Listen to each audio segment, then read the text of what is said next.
Bismillahirrahmanirrahim. Alhamdulillahi rabbil alamin. Sallallahu ala nabiyyina al-mustafa al-amin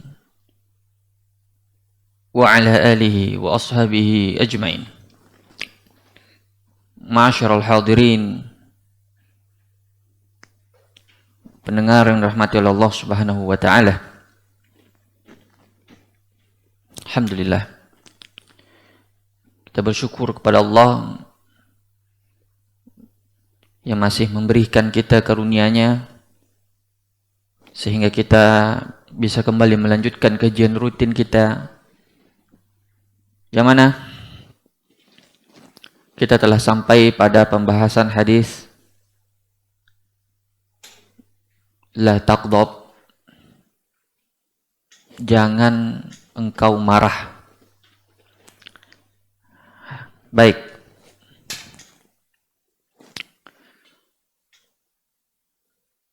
kita langsung saja masuk pada hadisnya. An Abi Hurairah radhiyallahu anhu qala, ya, an Abi Hurairah radhiyallahu taala anhu anna rajulan qala lin Nabi sallallahu alaihi wasallam awsini, qala la taghdab, faraddada mirara, qala la taghdab, rawahul Bukhari. Dari Abu Hurairah radhiyallahu taala anhu, beliau mengisahkan bahwasanya ada seorang sahabat, seorang laki-laki datang kepada Rasul sallallahu alaihi wasallam dan berkata, "Ausini, beri saya wasiat." Ini menunjukkan pentingnya suatu perkara tersebut karena dia mengungkapkannya dengan ungkapan wasiat. Lalu Nabi berkata, yang namanya wasiat itu tidak panjang-panjang, dengan satu kata saja, satu kalimat. Beliau mengatakan, la taghdab, jangan kamu marah. Faraddada mirara, orang itu meminta lagi, tapi Nabi tetap mengatakan, jangan kamu marah. Hadis ini sahih, diriwayatkan oleh Imam Al-Bukhari. Pendengar yang rahmati Allah. Baik, kita masuk pada pembahasan hadis ini. Marah dan ridho merupakan dua sifat yang merupakan tabiat kita sebagai manusia. Dan tentu Allah memberikan kita sifat ridho dan sifat marah itu pasti ada maslahatnya. Ya, kalau orang tidak pernah marah sama sekali, tentu itu kekurangan. Akan tetapi tentu harus menggunakan sifat marah tersebut pada tempatnya. Jika sudah melewati batas, tidak pada tempatnya, maka dia akan membahayakan. Makanya Imam Ibnul Athir rahimahullahu ta'ala dalam kitab beliau An-Nihayah fi Gharibil Hadis, beliau menyebutkan bahwa sifat marah dari makhluk itu terbagi dua. Ada yang terpuji dan ada yang tercela. Terpuji kalau dalam hal agama dan kebenaran. Dia marah karena agama Allah diganggu, agama Allah dihina, agama Allah dilecehkan. Dia marah karena ada kebenaran yang tidak ditegakkan. Itu kebenaran yang tidak dibela. Ini namanya marah yang terpuji, mahmud. Adapun yang kedua, marah yang tercela, yaitu marah yang sifatnya adalah balas dendam atau melampiaskan hawa nafsu yang tidak berkaitan dengan agama, yang berkaitan dengan diri pribadinya, ya, membela dirinya. Nah, inilah pembagian yang disebutkan oleh Imam Ibnu Athir dalam kitab beliau Fi Nihaya fi Gharibil Hadis. Ma'asyiral hadirin yang rahmati Allah Subhanahu wa taala. Jadi sifat marah ini memang sifat yang ditabiatkan oleh Allah kepada kita manusia, yang menyebabkan darah kita itu mendidih misalnya pada saat kita marah, ya, sehingga menyebabkan kita ingin membalas, melampiaskan terhadap orang yang kita marahi. Jadi siapa di antara kita yang tidak pernah marah? Berarti semua kita pernah marah. Hanya saja orang mukmin yang memiliki akal, dia bisa mengkondisikan marahnya. Dia bisa mengontrol marahnya, tidak melampiaskannya. Adapun al-ahmaq, al-jahil, orang-orang bodoh yang kurang akalnya, maka dia akan melampiaskan kemarahan tersebut, yang kemudian akan mengakibatkan banyak bahaya dan kerusakan, seperti pembunuhan, seperti melukai orang, seperti berkata-kata kotor, berkata-kata yang tidak baik, atau memutuskan tali silaturahim. Maka marah seperti ini menyebabkan orang tersebut ke jurang kebinasaan, ya, karena dia tidak menggunakan marahnya tersebut pada tempatnya, ya. Jadi ada beberapa masalah dan faedah yang bisa kita ambil dan petik dari hadis yang singkat ini namun sangat padat. Ya, ini termasuk Jawami'ul Kalim Nabi SAW. Yang pertama, disyariatkannya kepada kita untuk meminta nasihat kepada seorang alim, seorang yang memiliki ilmu, seorang yang memiliki tajrubah, pengalaman, ya, dan yang memiliki pemandangan yang benar. Sebagaimana seorang laki-laki ini datang kepada orang yang berhak untuk diminta wasiat kepadanya. Itu yang pertama, pelajaran yang bisa kita ambil dari hadis ini. Jadi berteman dengan orang berilmu itu faedahnya sangat besar. Ya, minta pendapat mereka sehingga mereka menimbangnya dengan ilmu, sehingga kita diberi wasiat, diberi solusi dengan ilmu yang mereka miliki atau pengalaman yang mereka miliki. Yang kedua, masalah yang berkaitan dengan hadis ini adalah bahwasanya hadis ini adalah dalil tentang kaidah yang berkaitan dengan masalah akhlak. Apa itu kaidahnya? Al-ghadabu jima'u kulli syarr. Bahwasanya sifat marah itu adalah sumber segala keburukan. Al-ghadabu jima'u kulli syarr. Sifat marah merupakan sumber dari segala keburukan.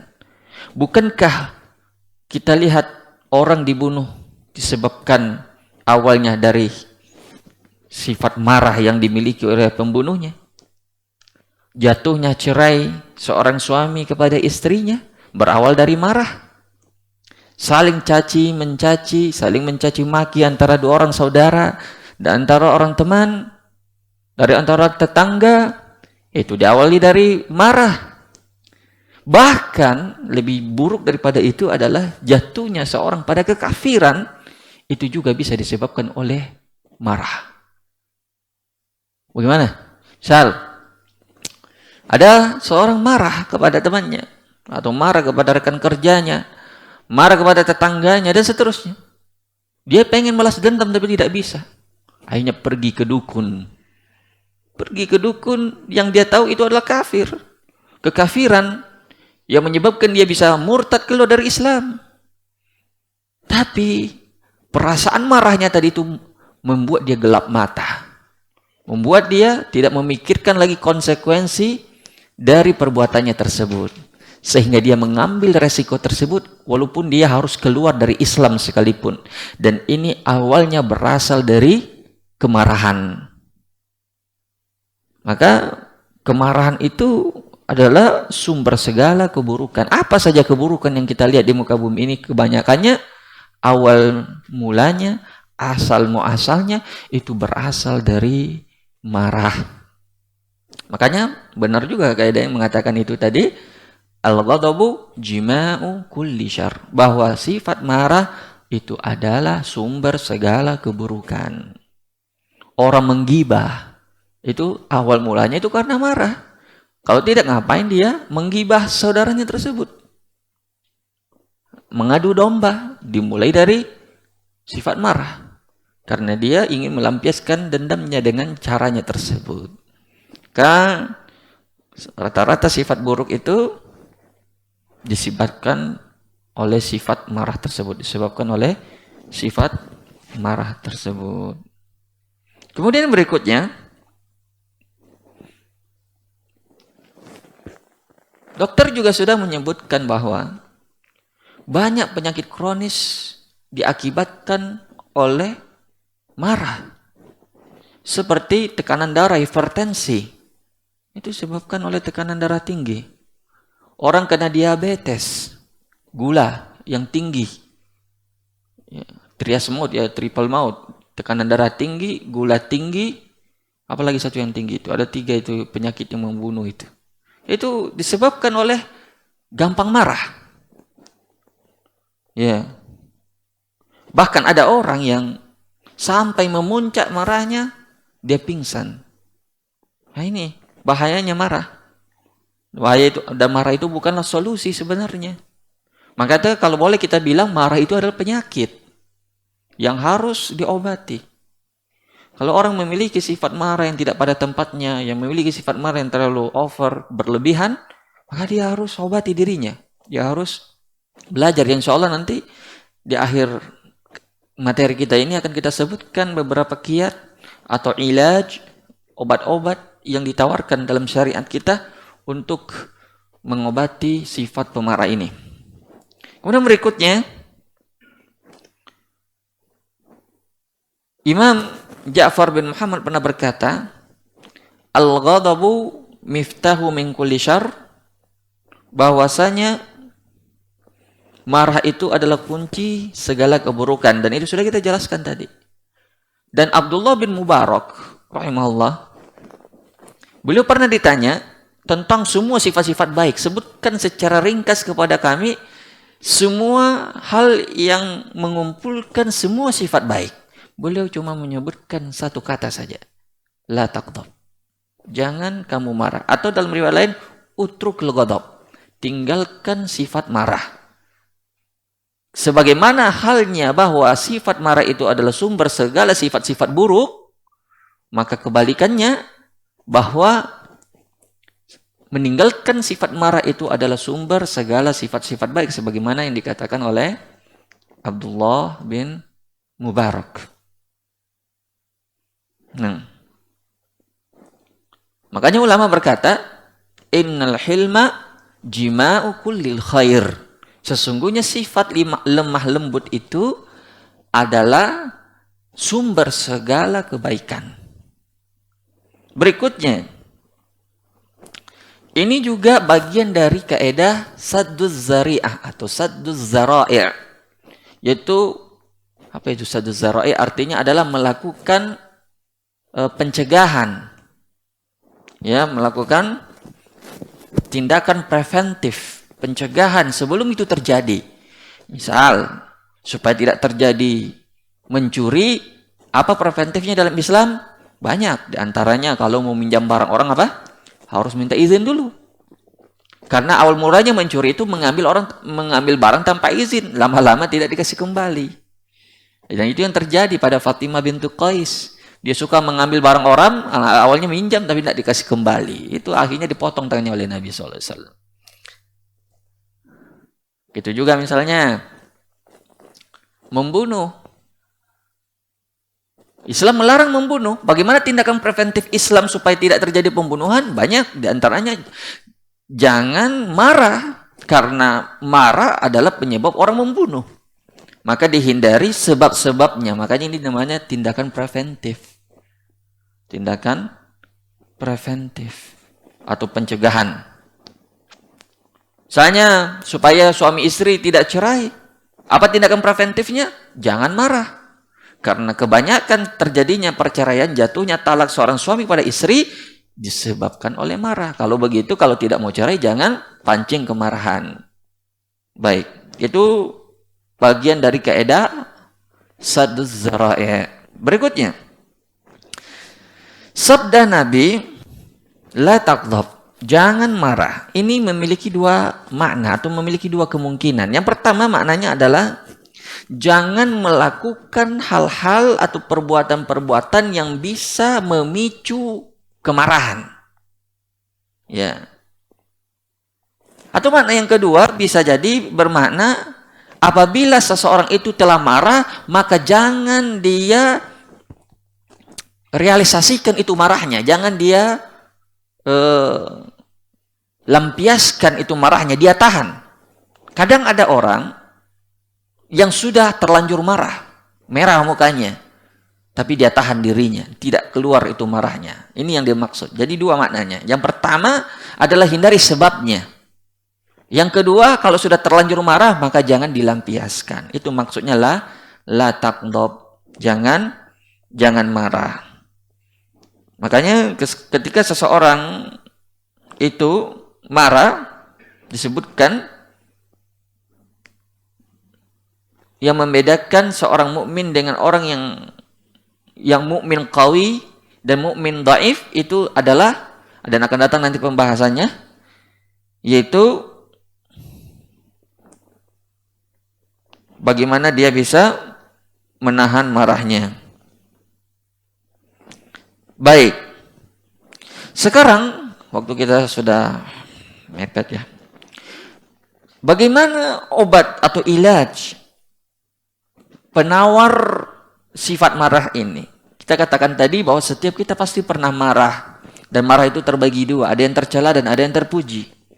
Nah, yang kita mau obati ini adalah marah yang tercela. Sedikit-sedikit emosi. Sedikit-sedikit marah. Bukan pada tempatnya. Bagaimana cara mengobatinya? Yang pertama, disebutkan oleh para ulama ada beberapa obat atau penawar seseorang jika dia marah. Yang pertama adalah ta'awudz, yaitu mengucapkan a'udzubillahi minasyaitonirrajim, itu meminta perlindungan kepada Allah dari godaan syaitan yang terkutuk. Ini berdasarkan hadis. Pertama berdasarkan firman Allah, wa imma yanzaghannaka minasyaitani nazghun fasta'iz billah innahu sami'un alim. Apabila kamu digoda oleh setan, maka segeralah berlindung kepada Allah, dan Allah Maha mendengar lagi Maha mengetahui. Begitu juga hadis. Hadis ini agak panjang, disebutkan dalam Sahih Bukhari dari sahabat Sulaiman bin Surad. Beliau mengatakan, kuntu jalisan ma'an Nabi sallallahu alaihi wasallam wa rajulani tatuman yatasabban, yakni saling mencela, kalimat sab. Jadi pernah saya duduk di majelisnya Nabi, kemudian ada di sisi beliau dua orang yang saling mencaci maki, berkelahi ya, perang mulut. Fa ahaduhuma ahmar wajh, salah seorang di antara keduanya merah wajahnya. Wan tahafat au zajuhu faqala Nabi sallallahu alaihi wasallam inni la a'lam kalimah law qalaha dhahaba anhu ma yajid. Sampai mukanya tegang, begitu juga urat lehernya tegang. Itu saking menggambarkan bagaimana mereka perang mulutnya sampai pada puncaknya. Lalu Nabi berkata, sungguhnya aku mengetahui suatu kalimat yang apabila dia membacanya tentu akan hilang rasa marahnya ketika dia membaca apa? Inni la a'lam kalimah law qalaha dhahaba anhu ma yajid law qala a'udzu billahi minasyaitonir rajim dhahaba anhu ma yajid. Apabila dia mengucapkan auzubillahi minasyaitonirrajim, maka dia akan hilang darinya rasa marahnya tersebut. Juga dari hadis yang lain, yaitu hadis Abu Hurairah, idza ghadiba ar-rajul faqala a'udzubillah sakana ghadabuhu. Apabila seorang itu marah lalu dia membaca a'udzubillah, maka akan reda itu marahnya. Nah, itu yang pertama, obat yang pertama. Mengucapkan ta'awuz. Yang kedua yaitu berganti posisi pada saat marah. Kenapa? Karena ketika orang marah itu posisi darahnya itu fokus mendidih pada otaknya atau pada hatinya, sehingga ketika dia berubah posisinya, dia bergerak, itu tersebar itu darahnya ke bagian-bagian tubuhnya, sehingga meringankan itu tekanan dari dalam tubuhnya, tekanan darahnya tersebut. Itu secara penjelasan ilmu dunianya. Adapun berdasarkan syar'inya, Nabi SAW memang mengatakan, idza ghadiba ahadukum wa huwa qa'im falyajlis. Apabila salah seorang di antara kalian itu marah dalam keadaan berdiri, maka hendaklah dia duduk. Fa in zahaba anhul ghadab wa illa fasyattaji'. Apabila marahnya sudah hilang maka cukup, tapi kalau tidak hilang juga maka hendaknya dia berbaring, merubah posisi. Hadis ini diriwayatkan oleh Imam Abu Daud. Berikutnya adalah obat yang ketiga, yaitu diam. Nah, ini yang paling susah dilakukan ini. Ketika orang marah itu susah untuk menahan diri. Ini obat yang paling sulit saya kira ini. Diam di saat dia marah. Bahkan ada orang juga kalau dia tidak lampiaskan kemarahannya bisa sakit dia. Itu berarti dia harus berobat ke dokter. Itu tanda-tanda orang hipertensi itu. Jadi kalau ada orang dia tidak lampiaskan kemarahannya, lalu dia tiba-tiba demam, sakit kepala dan seterusnya, itu perlu dia berobat ke dokter. Tapi intinya di antara obat orang marah itu adalah dia diam. Dia tidak mengeluarkan apa yang dia rasakan. Dia menahan dirinya. Ini berdasarkan hadis Nabi SAW. Wa idza ghadiba ahadukum falyaskut. Apabila salah seorang di antara kalian marah, maka hendaknya dia diam.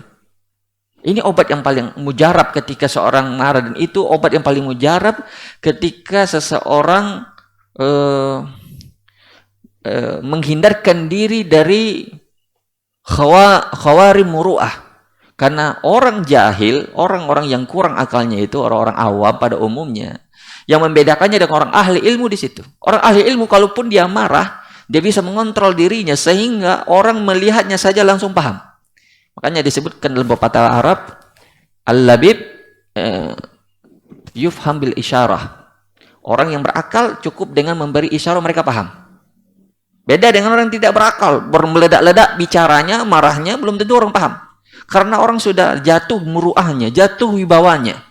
Makanya ini membedakan. Jadi kalau orang yang berilmu, ketika dia marah, kita dengan gerak-geriknya saja, berubah raut wajahnya sedikit saja, kita sudah tahu, oh ini tidak senang ini ustadz misalnya. Diam, dia tidak mengeluarkan apa yang dia rasa, tapi ketika lihat merona wajahnya memerah misalnya, atau berubah raut mukanya, itu oh sudah ketahuan. Tapi kalau orang-orang awam, mereka marahnya sampai meledak-ledak, tapi orang tidak takut. Kenapa bisa? Karena dilihat orang bodoh, kurang akal. Kenapa?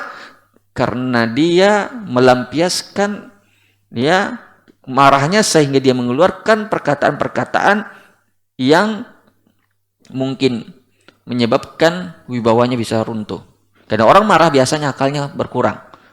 Akalnya bisa hilang malah. Makanya nanti akan datang pembahasan apakah talak seorang yang marah itu jatuh atau tidak. Nanti akan kita bahas insyaallah. Jadi, idza ghadiba ahadukum falyaskut. Apabila salah seorang di antara kalian marah, maka hendaknya dia diam. Itu taujihat atau tuntunan dari Nabi SAW. Obat yang keempat, yaitu segera mengambil air wudhu. Karena marah itu bagian dari bara api ya, di dalam tubuh kita. Sehingga obatnya adalah dengan air wudhu. Ini berdasarkan hadis Atiyah bin Sa'di radhiyallahu anhu, beliau berkata, Nabi SAW bersabda, innal ghadab minasyaitan wa inna syaitan khuliqa min nar. Sesungguhnya marah itu berasal dari syaitan. Sedangkan setan berasal dari api. Wa innama tudfa'un naru bil ma'. Dan api itu bisa dipadamkan dengan air. Fa idza ghadiba ahadukum falyatawadda. Apabila salah seorang di antara kalian marah, maka hendaknya dia apa? Berwudu. Jadi itu di antara ilaj, obat ketika seorang marah. Coba, insya Allah kalau dia marah, langsung segera ambil air wudu, akan tereda itu marahnya. Obat yang berikutnya adalah yaitu memperbanyak zikir. Ketika seorang terpancing emosinya, ini zikir masuk ke sini al-zikir mutlak. Bisa subhanallah, bisa alhamdulillah, la ilaha illallah, Allahu akbar. Yang penting zikir. Kenapa zikir? Karena keumuman firman Allah Subhanahu wa taala yang mengatakan ala bizikrillahi tatmainnul qulub. Cuma dengan berzikir kepada Allah, hati ini bisa tenang. Nah, orang marah itu pasti tidak tenang hatinya. Orang marah itu artinya kolak, yaitu goncang, tidak tenang.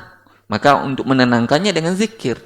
Karena Syekh Abdul Aziz bin Baz, kalau beliau marah misalnya dengan pertanyaan-pertanyaan, beliau langsung subhanallah, sabih, alhamdulillah, la ilaha illallah, Allahu akbar. Itu untuk menahan, dan itu biasa hilang. Manusia biasa. Kalau manusia marah biasa. Tapi yang tidak biasa itu adalah ketika dia mampu menahan marahnya, itu baru luar biasa. Baik.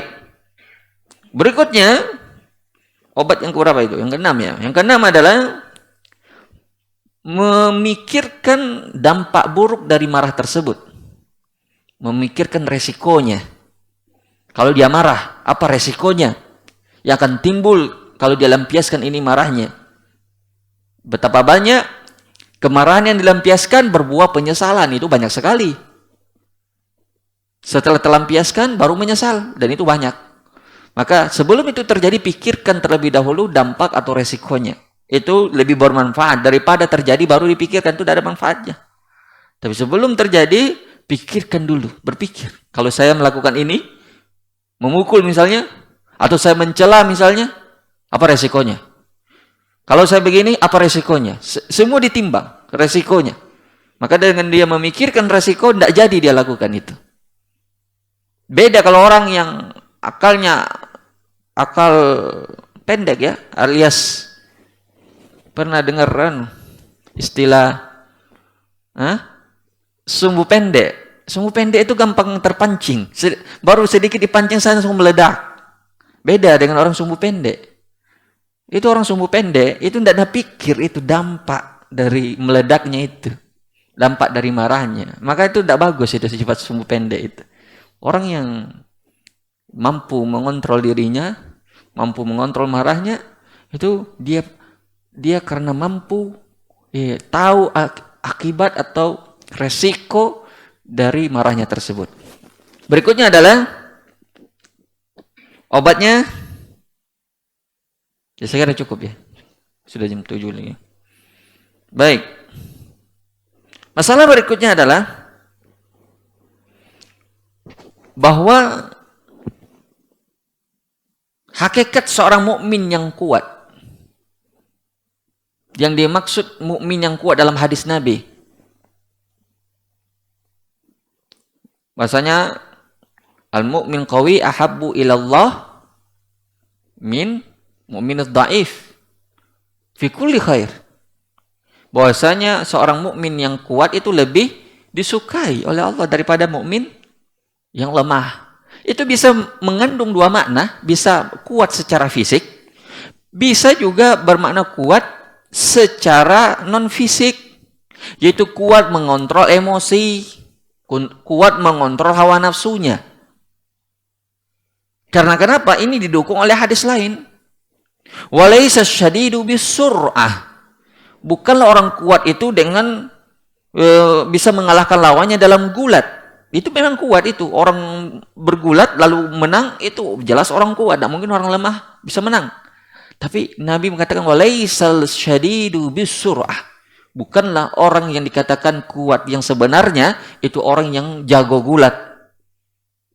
Innamas syadidul ladzi yamliku nafsahu indal ghadab. Itu orang yang kuat yang sebenarnya adalah orang yang mampu mengendalikan dirinya di saat dia marah. Dan itulah kuat yang sebenarnya. Kenapa? Tidak semua orang mampu melakukan.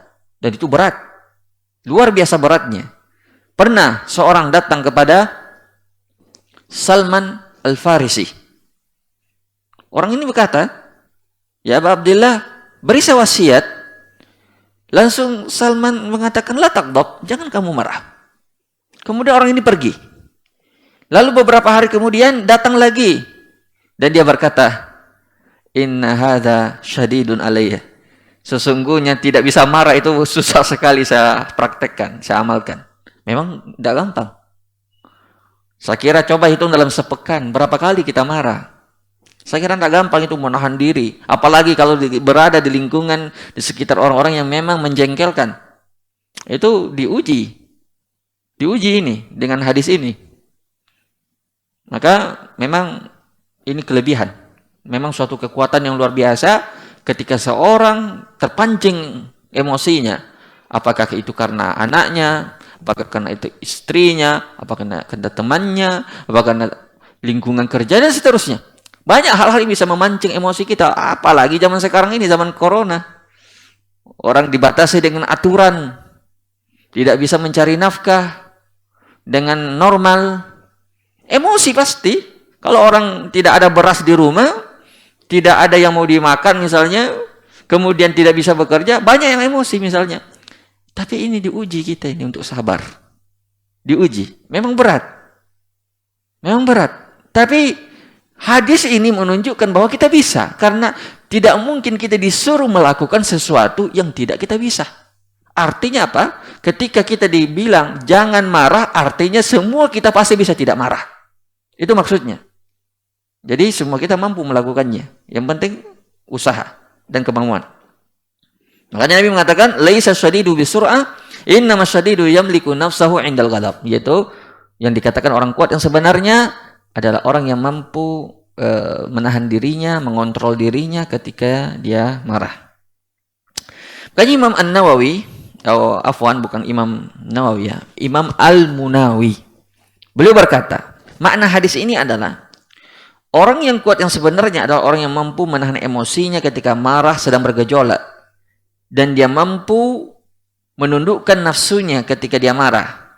Makanya Rasulullah dalam hadis ini membawakan makna kekuatan lahir kepada kekuatan batin. Dan barang siapa yang mampu mengendalikan dirinya ketika dia marah, sesungguhnya dia telah mengalahkan musuhnya yang paling kuat dan yang paling berbahaya, yaitu apa? Hawa nafsunya. Nah, ini penjelasan yang sangat bagus sekali dari Imam Al-Munawi. Makanya di sini juga disebutkan hadis lain yang cukup mungkin bisa memotivasi kita untuk menahan marah. Tentu kita yang beriman kepada Allah dari kiamat, insya Allah akan termotivasi oleh hadis ini. Apa kata Nabi SAW?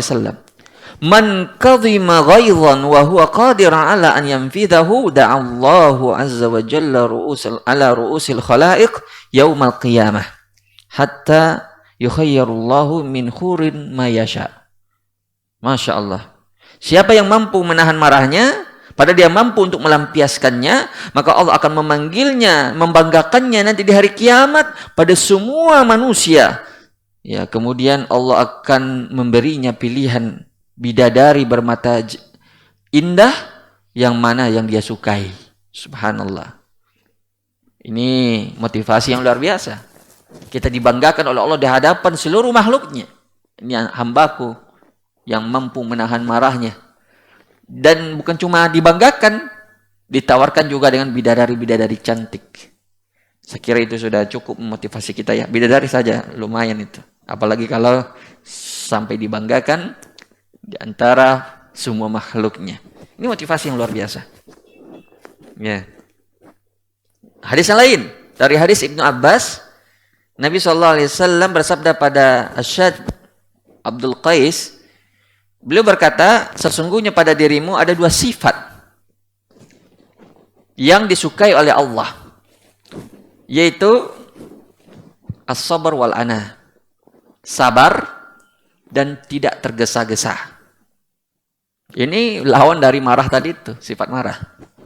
Karena sifat marah menafikan sifat sabar, dan sifat marah juga menafikan sifat yang tergesa-gesa. Jadi kalau ingin dicintai oleh Allah, miliki dua sifat ini, sabar dan tidak tergesa-gesa. Kemudian yang berikutnya adalah marah itu seperti yang kita bilang tadi, bahwa itu adalah sifat dasar semua manusia. Dan tetapi orang yang berakal, orang beriman bisa menahan marahnya. Makanya Allah memujinya. Allah berfirman dalam Al-Quran, wal kazimina al-ghaidha wal 'afina 'anil nas wallahu yuhibbul muhsinin. Orang yang menahan marahnya dan memaafkan manusia, dan Allah menyukai orang-orang yang berbuat baik. Di sini Allah memuji mereka bukan karena mereka tidak marah, mereka marah. Akan tetapi disebutkan di sini kazim. Kazimin yakni menahan itu marahnya, tidak dilampiaskan, sehingga Allah memuji. Jadi itu sifat dasar yang mungkin semua kita memiliki, tapi yang membedakannya adalah siapa yang bisa menahannya atau tidak. Kemudian yang berikutnya adalah marah itu adalah pintu setan yang terbesar yang bisa memasuki tubuh kita. Ya, karena kalau orang sudah marah, setan itu akan memperbaikannya seperti anak kecil memperbainkan bonekanya. Karena hilang itu akal orang kalau sudah marah, tidak sehat nih akalnya. Makanya ketika kalau ada teman tak misalnya marah-marah sama kita, apalagi marahnya sudah memuncak, sudah jangan dianggap itu perkataannya. Karena dia sedang tidak normal. Tapi akan datang kaidah bahwa orang yang marah itu tetap dianggap itu perkataannya, tetap dihukum. Nanti akan datang sebentar lagi. Jadi jangan sampai kita sampai pada puncak marah tersebut. Ada seorang salaf, saya lupa namanya. Dia berkata, saya tidak pernah melampiaskan marahku sekalipun. Saya tidak pernah melampiaskan marahku sekalipun. Ini sudah sampai pada derajat yang tinggi sekali. Itu kalau sudah bilang seperti itu, berarti dia sudah bermujahadah dalam waktu yang lama, kemudian dia berhasil melakukannya. Ya.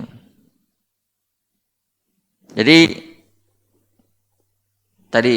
makanya tadi kita mengutip kisahnya Salman Al-Farisi, ada orang datang kepadanya minta nasihat, kemudian dia bilang, orang ini saya tidak mampu melaksanakan ini nasihat. Kemudian Salman Al-Farisi mengatakan kepada dia, tahan dirimu ketika kamu marah. Kalau kamu tidak mampu, maka saat kamu marah jangan lampiaskan itu marahmu. Itu wasiatnya Salman Al-Farisi. Kemudian yang berikutnya adalah